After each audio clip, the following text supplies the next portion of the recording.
Good morning, good afternoon, good evening, wherever you are in the world, and welcome to the kick-off meeting for the International Fire Prevention Day, 8th of October. And my name is Gary Strong. I'm the chair of the International Fire Safety Standards Coalition, which was launched in July 2018 at the UN in Geneva, and is now representing well over 100 bodies around the world. And we have many bodies from Latin America. We have very eminent people with us here in the room who we're going to be listening to in a minute. And we have some eminent speakers who are joining us remotely as well. So thank you to everybody for joining us. The reason why we're here, we are here because of fire safety being such an important topic now. Just recently, we had the Grenfell Tower Inquiry final report, phase 2 report, which was published on the 4th of September. For those of you not familiar with it, it was an extensive public inquiry which lasted over 7 years, with many recommendations which the UK government are now taking a few months to absorb and come back with a public response to. And for those of us working in the UK, we've been working quite extensively on the public inquiry and with government and the devolved nations of the UK and with other nations around the world who've been taking a very active interest in the Grenfell Tower report. It's amazing how it's reached out to all four corners of the globe, and the photograph you see up on the screen now is me giving an update to the United Nations, which I do every year, on fire safety and how important this topic is. So now is a real opportune time for all of us to be able to move fire safety forward by collaboration with the many experts which we have assembled around the coalition, who are contributing to the expert working groups, and also to raise awareness of fire safety in the eyes of the public as well, which includes obviously training and many other aspects to fire safety. So we do have an update around the United Nations, who've been supporting us ever since 2018, is that they have said to us at this point in time next year, the 8th of October next year, we're hoping to be able to visit the United Nations in Geneva, the Palais des Nations, and have an event to celebrate the International Fire Prevention Day. So I hope that as many of you as possible will be able to register and attend that event. Mark it in your diary. It's going to be the week of the 4th to the 10th of October. Have I got that right? 6th to the 10th, sorry. 6th to the 10th of October. So for those of you who wish to support us in Geneva next year, please do put that in your diary, and we'll be sending out more communications about that as the planning gets underway. We will have the opportunity to present to what's called the Forum of Mayors, which is the mayors from all the countries of the UN, 195 countries who will be attending, and also a high-level ministerial meeting, which is on the Wednesday, the 8th of October, where we will have a side event opportunity at lunchtime. So we will be providing lunch to hopefully entice them and come and listen to us talk about fire safety. So there's probably the biggest opportunity, I would say, that we've had present to us for many years, actually, in this whole sector. So that'll be a fantastic opportunity for us to get in front of all the ambassadors and the country representatives that attend the UN on behalf of their nations, but also the city mayors, who obviously they are authorities having jurisdiction in themselves sometimes, and obviously the ministers, the high-level ministerial meeting for the country ministers as well. So that's in the planning right now. We hope that's going to take place. We're fairly confident it's going to take place, so just mark that in your diary, and that will be a great, wonderful way to launch this initiative. Right, so enough from me. I'm going to hand over now to Chris. It is Chris now next, isn't it? From Yes. Chris Janich from SFPE, who's their Chief Executive Officer, that many of you will know well. So I'm going to hand over to Chris now. Over to you, Chris. Okay, Gary, thank you very much. It's great to be here. Online, Sorry I can't be with you, but I'm at the SFP annual conference in Louisville, Kentucky, where we have about 500 fire protection engineers talking about some of the issues I'm even going to be talking about today. but I could say that SFP is delighted to be a part of this historic event. And as you can see on my slide, you know, to SFP, some of the biggest challenges and opportunities facing the fire engineering community, which, you know, probably impacts everybody related to fire safety. I listed here, and number one is having a competent workforce that meets the demands for the design and construction industry. And Gary alluded to the Grenfell Phase 2 report. There's a very important recommendation there related to fire engineers and having a competent fire protection engineering workforce. And then at the same time, having enough good, competent fire protection engineers who could do all to work on the projects that are needed. The second issue is there's a lot of emerging technical trends in the construction industry that are resulting in materials that are really designed to facilitate sustainability in the build environment. And some of them include mass timber. Of course, we're trying to make a lot taller and taller buildings with mass timber, lithium-ion batteries and energy storage. It seems like every day there's not a different story of some kind of incident involves around lithium-ion batteries. Of course, another important part about the Grenfell inquiry is the design of the building envelope or the cladding on a building. And then the growth in transportation, we're seeing more fires in things like trains, railways, shipping, and like that. The next big issue, on our list is the increased wildland urban interface fires.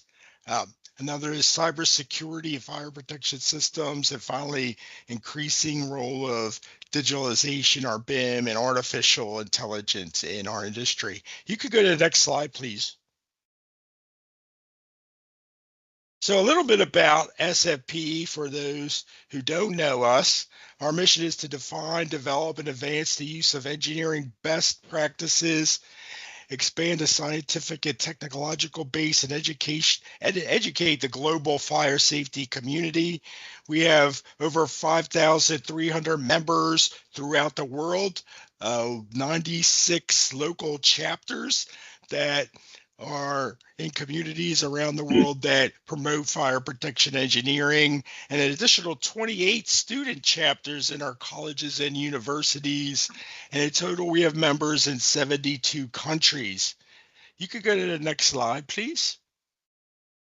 And to combat some of these issues, SFP does have a lot of free web resources that can be found at www.sfpe.org. One important document is our minimum technical core competency document, which defines the competencies needed or the knowledge, skills, and abilities available for fire protection engineers. We have a free guide to careers as fire protection engineers to get the word out to college students, high school students, anybody who could be a fire protection engineer, that really tells them about this exciting career. Revolving around WUI, we have a free WUI virtual handbook for property fire risk assessment and mitigation that can also be found at our website, that provides a lot of good information for the fire service when they're planning a fire risk assessment for their communities and how to mitigate WUI fires. And finally, SFP as a foundation, we have a Grand Challenges initiative. We currently have 4 free white papers out there. With each one of these white papers have 10-year plans on how to look at the climate change issue and fire protection, energy and infrastructure, resilience and sustainability, and then finally digitalization, artificial intelligence, and cybersecurity. So I hope everybody take a look at some of these free resources, or if you have any more information, you could contact me at chris@sfpe.org. But thank you for your time. Okay, thanks very much, Chris. Really insightful. Thanks very much for joining us. And I know you've got a busy day. Yeah, unfortunately, I got to go leave and get back to our conference, but thank you very much for this time. Thanks, Chris. Take care. Thank you. Thanks a lot. Cheers. Okay, so I'm going to introduce our next speaker now, Alan Brinson. Yes, good afternoon, everybody, or good morning, good evening. I'm just sharing my screen now. Very briefly, I'm Alan Brinson, Executive Director of the European Fire Sprinkler Network, which, as the name suggests, exists to promote and expand the application of sprinklers across Europe. I'm going to talk a little bit about what we've been doing in Europe. We've been running for 21 years now. But first of all, those who don't know Europe, here's a map of Europe. And why isn't it expanding? Sorry, something. There we are. Yes, so Europe is not a country. This is often forgotten in other parts of the world. It's 27 countries just in the EU. There's almost as many countries not in the EU, but just in those 27, we have 24 languages. And fire safety is regulated at a national or subnational level. So people have often asked me, why don't you go to Brussels and sort it out? They don't have jurisdiction over fire safety. This is something done in each of the countries. And indeed, in some of them, they delegated it within the country. So Germany has 16 states, and each of those is its own jurisdiction with its own code. They may be similar, but they're not the same. And there are other examples like that. There is not a great deal of cross-border learning. So in principle, in those 27 countries, you might have a national regulator in each one. They don't know each other. They maybe can't speak each other's languages. So we have very little cross-border learning. And then politicians as well are not interested in fire safety. I've had them say to my face, it's not sexy. It's not why they've gone into politics. We had in my country, in the UK, we once had a fire minister who was fire minister for less than 24 hours. He did not want to be fire minister. So as a result of that, very little is spent on fire safety research. And what is spent is fragmented through all those countries you can see on the screen. Perhaps if you put it in one pot, there would be enough to do things properly. But the way it's done means that we don't in Europe have a fire test laboratory of anything like the same scale as UL or FM in the States. So they're really rather small and cannot do some of the tests that we would like to do. And some countries, believe it or not, and some, I won't name them, but some of those larger countries you can see on that screen don't even know how many people die in fires each year. They can't tell you if 2023 was better or worse than 2022. That's the level of data that we have. It's not like that everywhere. Some countries do have good statistics, but a lot of them do not. Another thing, as a result of all of this, not much research, not a political interest, codes don't get updated very often. So the current Spanish code dates from 2006. One of the most important ones in France dates from 1980. So that's how often these things get updated. I mean, it very rarely tends to be disaster driven. In fact, in my country, we've had a number of regulatory changes since Grenfell, but some of them we've been pushing for years and weren't going anywhere. It took a disaster, and we didn't see the same changes in other countries. However, as has been said by Chris and others, we share the same fire safety concerns. We have aging populations in Europe, people living at home when perhaps in the past they would have been in an institution, but that's expensive. So governments prefer to have them live at home, and that means they may be struggling to deal with all the fire safety issues that can arise at home. We have issues with environmental innovations. So lots of the changes we see in our building designs and in our society in general are there to try and improve our environmental footprints, reduce our environmental footprints, but they bring with them fire safety risks. So a couple of weeks ago, I saw a senior guy from the Paris Fire Brigade saying he was concerned about people having e-bikes on their balconies, which are made of wood. You've got a source of ignition, you've got something that can burn. Wooden buildings in general. This is a picture of a very large new office campus west of Paris, all made of wood. Combustible insulation, that was a large part of what was going wrong at Grenfell. We've heard plenty about that. And then photovoltaic cells. I mean, not only are they going on roofs, but people are trying to put them on walls now. And I don't know if you've seen it, but FM has done some testing, which shows that even with non-combustible insulation on the wall, you have enough fire load in the plastic of the PV panel to sustain combustion. And the narrow gap sort of chimney to be formed. Frankly, we don't really, as far as I know, have a solution yet to deal with this, but it's what's happening. So these, some of the concerns are out there. I've been told you already my interest is sprinklers, and sprinklers can help with all of this. That's not the only thing to do, but they can actually have an impact in all of these. Now, just this slide shows just some statistics from NFPA. I've chosen NFPA because, frankly, we don't have this level of detail in any country in Europe. We do have some statistics, so we know in Europe that where we have data that same principles apply as in the US, that most people die from fire at home. We know that. We also know that the chances of being killed by a fire are 3 times higher for the elderly than for the rest of the population. And we do actually have some indication, at least from my country, the UK, that with sprinklers you can reduce the level of injuries in fire. We just don't have enough data points to talk about death rates. But this is what you see in the US. If you put in smoke alarms, you can halve the death rate. And frankly, anyone that says we can't afford this is just, for me, not realistic to say that. These things cost about the same as a few cups of coffee.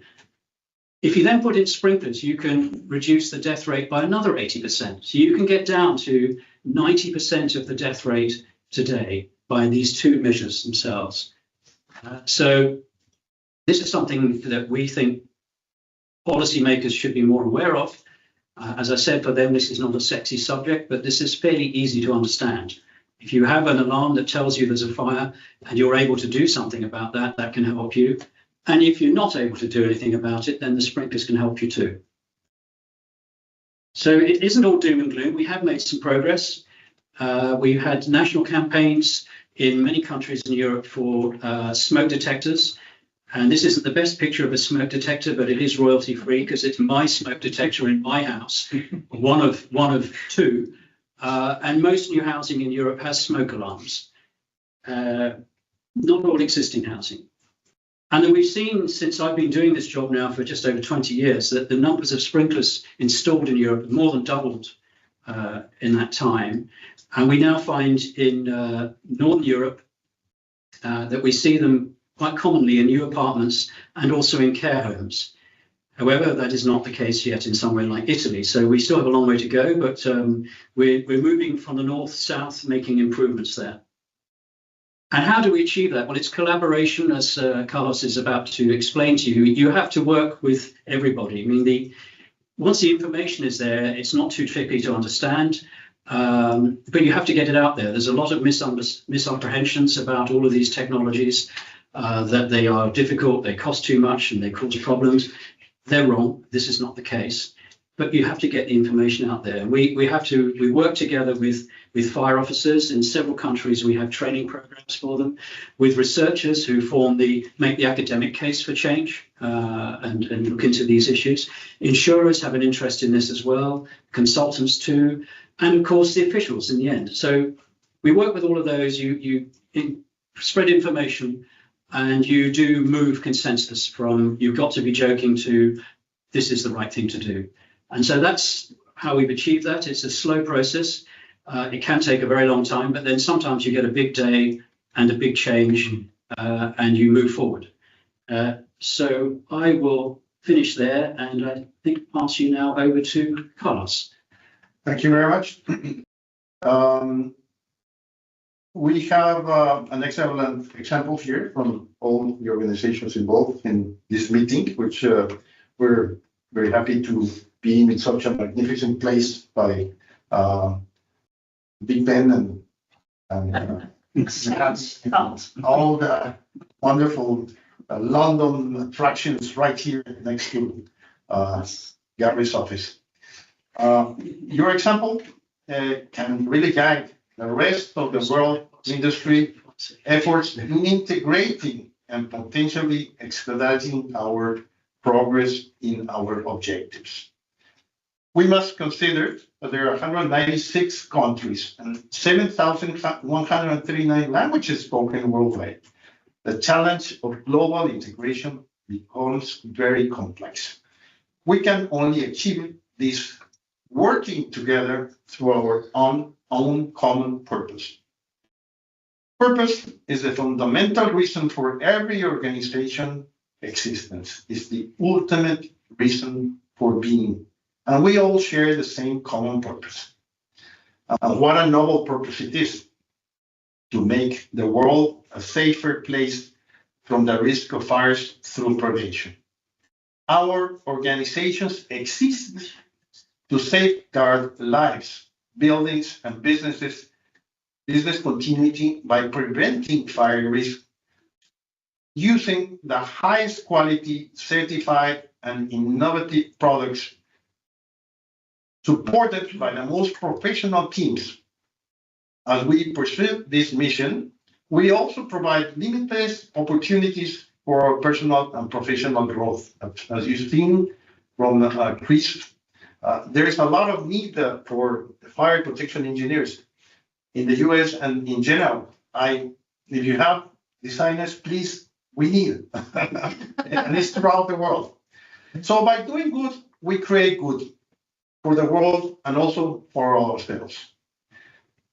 Latam PCI is young. We were legally formed in 2020. But with this shared vision and mission, we've grown to include 25 organizations across 15 countries. We are the umbrella for 700 specialized companies representing 60% of the fire safety market in the region. Our clear focus is on transforming fire protection across Latin America. When analyzing the hard data, the big numbers, we find that only 1% of the total sprinklers installed worldwide each year are installed in Latin America. However, we represent 8% of the world population and 8% of the global GDP. A big disparity. Serious problem exists.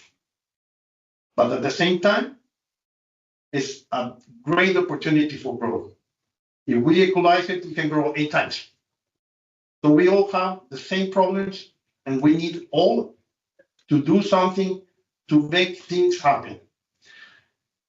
Here at Latam PCI and all our organizations, we aim to raise awareness at all levels about the severe consequences of fires and the necessity for regulation. People may be aware of the risk, but progress will be limited unless legal mandate makes fire protection systems a requirement, as we all know in the industry. It is crucial that we advocate for stronger regulations to ensure safety across the world. International Fire Prevention Day, within our industry, we know what's going on. We understand that fires claim more lives and cause greater economic damage each year than hurricanes or earthquakes. Unlike these natural disasters, fires are largely preventable with simple proactive measures. However, by human nature, we tend not to base our judgment on hard facts, but rather on what is easy to remember, such as earthquakes and hurricanes, which are catastrophic events that capture shocking headlines and create a perception of imminent danger. The same way as terrorism, fires, on the other hand, often happen as isolated incidents that occur daily but fail to catch our attention. Very few make front page news. As a result, they don't generate the same perception of urgency and need for action. When fires occur, they tend to affect relatively small local communities, leading to the widespread belief that it will never happen to me. But the reality is that a fire can and will happen, whether in your home, workplace, or community. It doesn't happen until it happens to you, and for sure it will happen.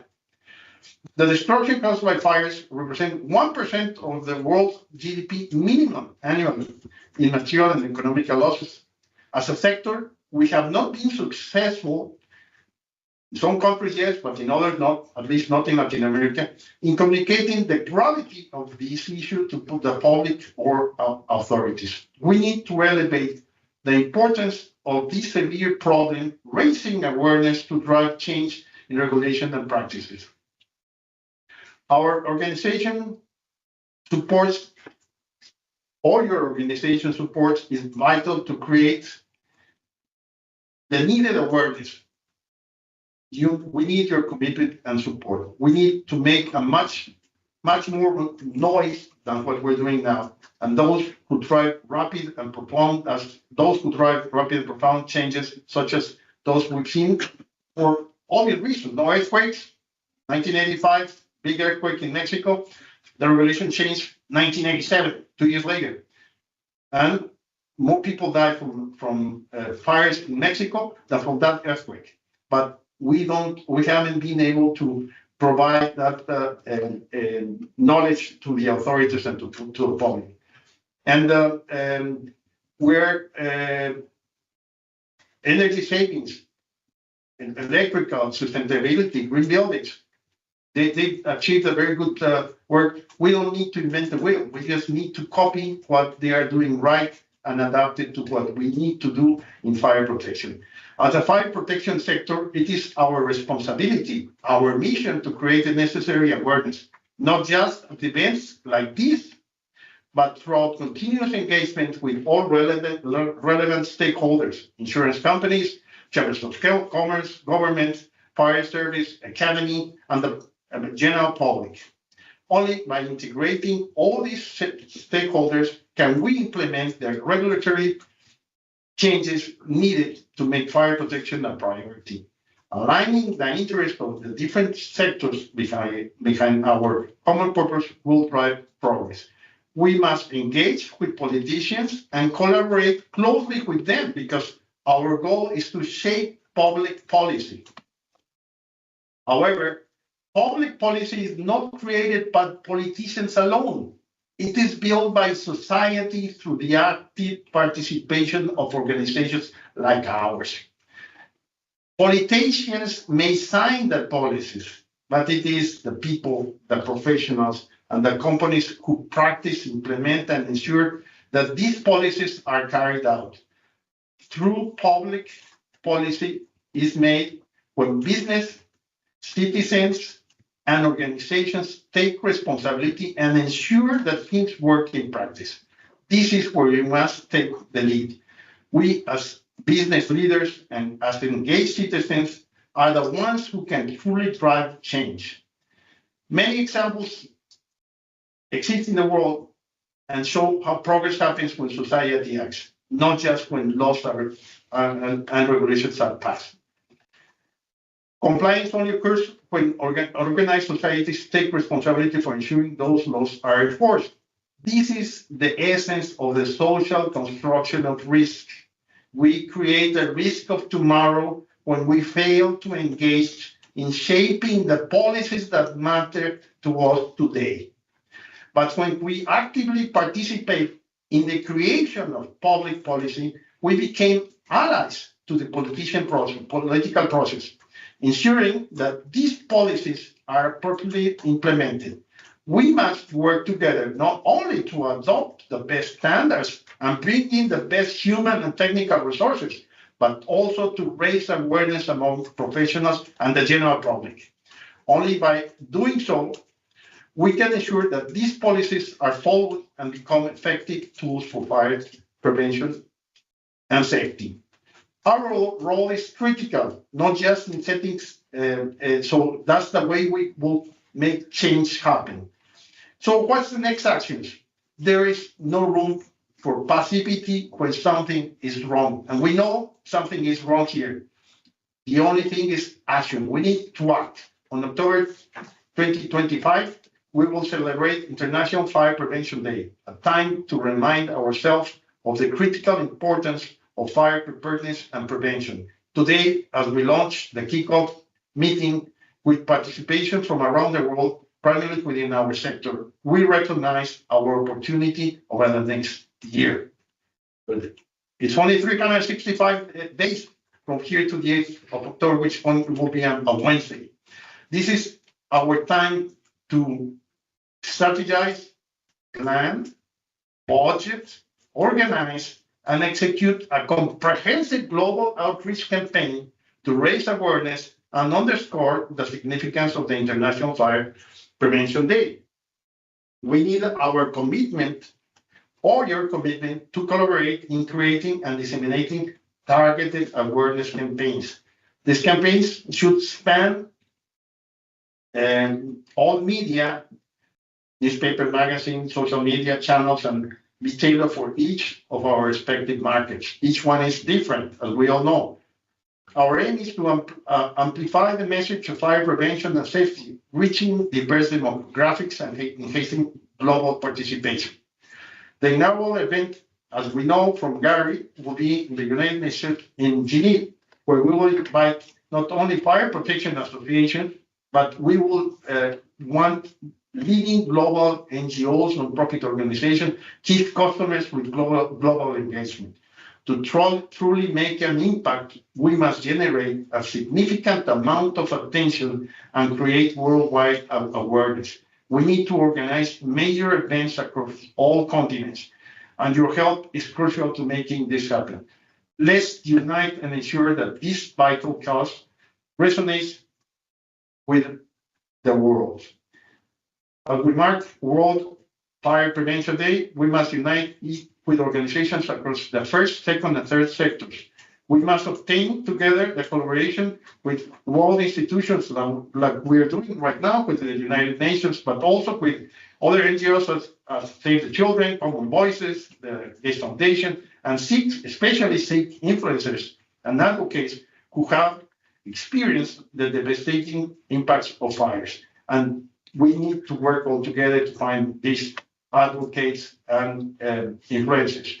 By sharing best practices and standards, we can strengthen our global collaboration, uniting efforts to promote fire prevention and protection. If we can align globally, we will achieve our goals more effectively and swiftly. There is much work to do until we meet in Geneva next year. These are some examples, some basic examples of different things that we need to do, basically for the vulnerable groups, for the forest management, for urban fire prevention, for community responsibility and collection. But I have a dream. The day we succeed in uniting the world, as we see with Breast Cancer Awareness Day, when buildings across the globe light up in pink, will be the day we have made significant progress toward our purpose. Once we see landmarks like the Parliament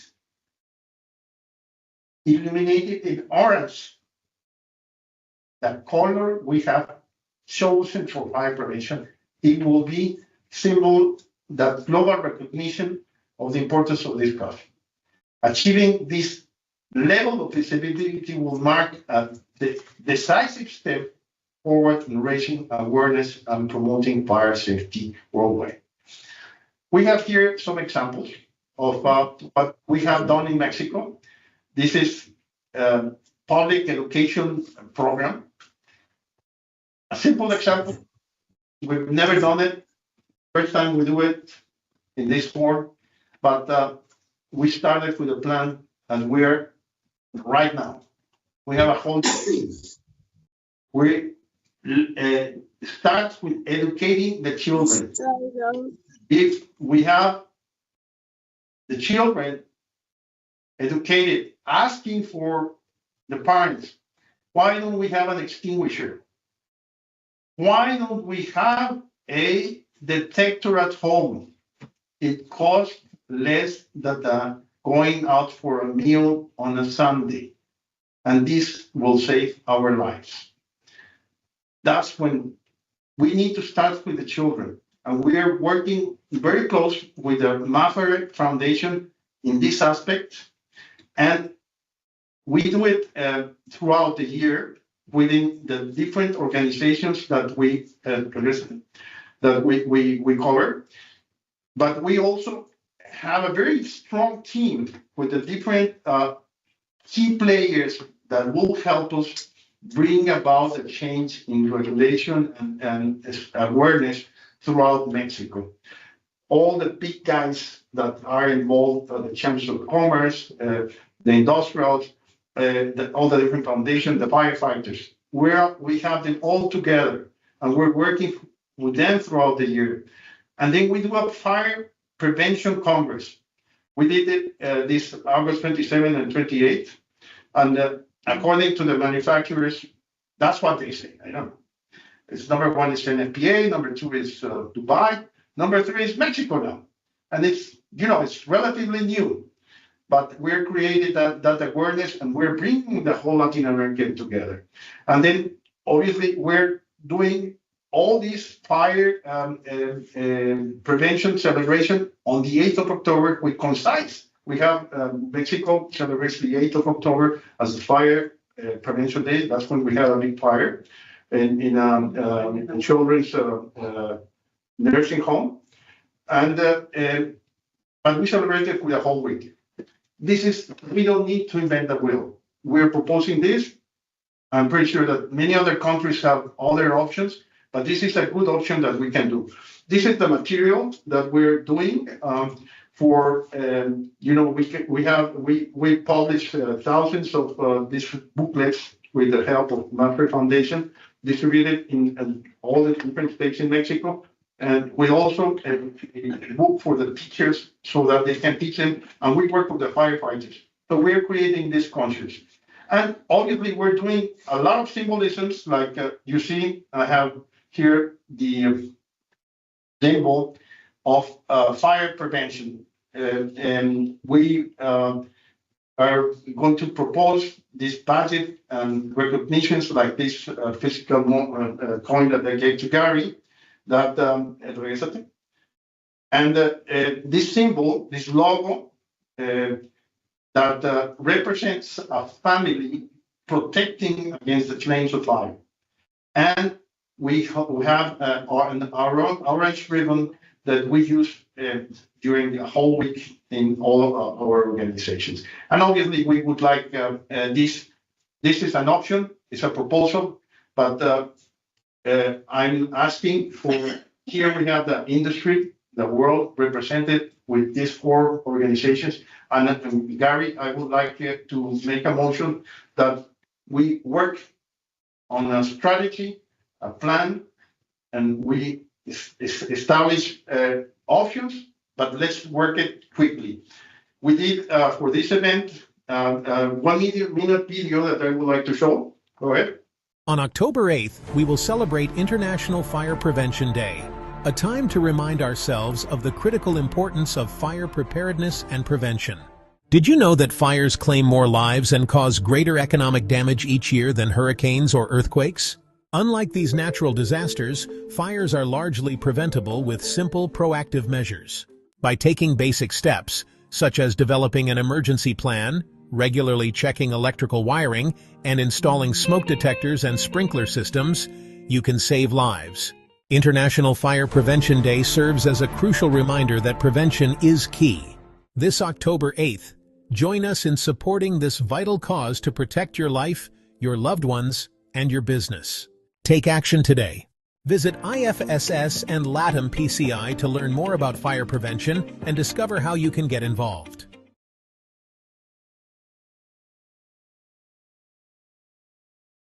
Yes. Thanks very much, Carlos, and thanks to Chris and to Alan as well. Just in closing now, you've obviously heard in detail now from Carlos the reasons for us all to collaborate.